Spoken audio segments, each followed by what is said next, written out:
how to use if function in Excel. Hey everyone, welcome back to the channel. If you're new here, don't forget to hit the subscribe button and turn on the notification bell. So the if function is essential for anyone looking to evaluate logical conditions quickly.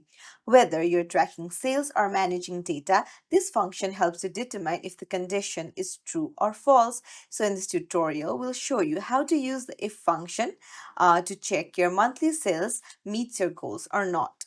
So, first things first, go to the cell where you want to enter the if function. Type equals to and then search for if and tap on the first option. Now, what you need to do is tap on the status and then tap on greater than and tap on your goal. Now, tap on comma and inside quotations, type goal achieved or success and put comma again and again under quotations type fail.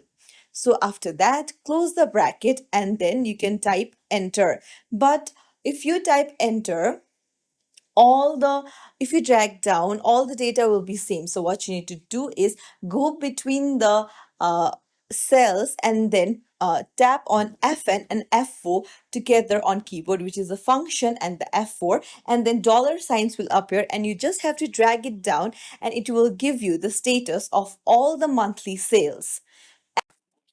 That's it. If you found this tutorial helpful, don't forget to like and subscribe to our channel for more tips and tricks. Thank you for watching. See you in the next video, everyone.